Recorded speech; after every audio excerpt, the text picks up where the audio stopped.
J'ai des chevaux de propriétaires, des chevaux de sang, des chevaux plus rustiques, des poneys, j'ai de l'élevage, des poulains.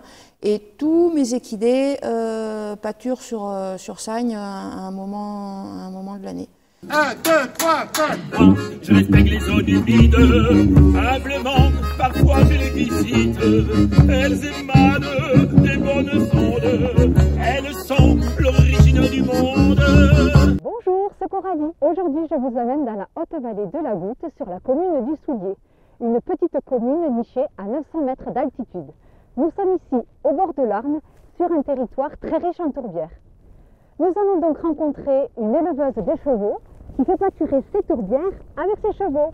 Allez, venez, nous y allons.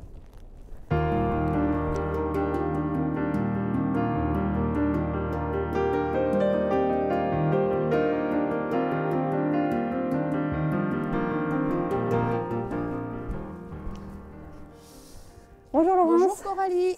Bonjour, je m'appelle Laurence, je suis propriétaire, gérante, responsable d'un centre équestre donc à La Roque depuis 2000, donc ça fait 23 ans. Alors ça a varié, j'ai entre 20 et 40 chevaux en pâturage sur 70 hectares. De terrains variés, parcours, bois et sagne donc.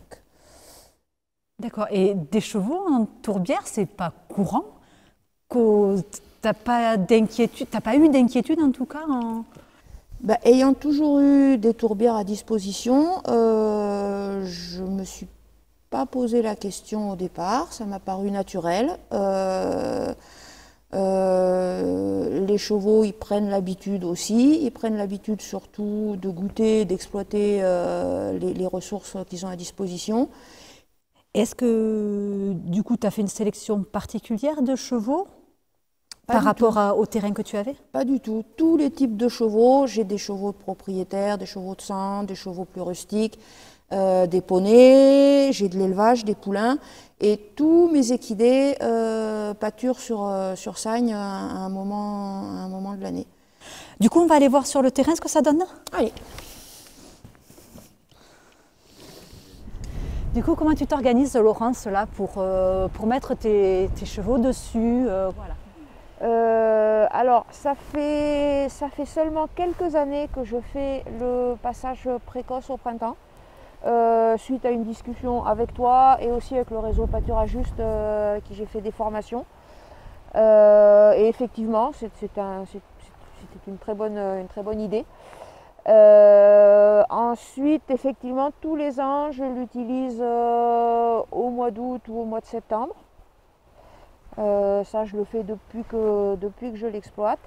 Et depuis quelques années, malheureusement, avec la sécheresse et les difficultés d'avoir des points d'abreuvement, je suis obligée de laisser cette sagne ouverte à l'automne, après pâturage, parce que c'est un des deux seuls points d'eau qui me restent sur l'exploitation. Ce qui peut expliquer cette impression que j'ai de surpâturage, c'est parce que je suis obligée de le laisser ouvert pour l'accès au point d'eau. Ça c'est le premier parc que je leur ouvre au pâturage après la saison d'hiver au foin. Ouais. Et ils sont absolument ravis de manger le petit jonc qui est encore tendre. D'accord, ouais. Ouais, donc voilà. Ça, quand il est jeune, celui-ci quand il est jeune. Voilà. Ouais, voilà. D'accord. Ça et le chien dent qui est au-dessus, bon, mais ça c'est pas une herbe de sagne. Voilà. Moi j'ai constaté qu'il y avait une part d'éducation, c'est le troupeau qui le fait. Les chevaux que j'ai depuis très longtemps, ils vont adorer se jeter sur le jonc de suite. Les nouveaux chevaux qui arrivent vont le faire petit à petit par habituation, par imitation. Donc, est-ce que tant de sagne sur ton exploitation, c'est une contrainte? Je ne l'ai jamais vécu comme une contrainte. Au début, donc il y a 20 ans, c'était une ressource à utiliser, je l'ai utilisée. Et maintenant, là, depuis ces 5 dernières années, avec la sécheresse, je vois ça comme une chance extraordinaire. C'est vraiment un atout en période de sécheresse de pouvoir disposer de toutes ces sagnes et de toutes ces sagnes très bien réparties en fonction de mes groupes de chevaux.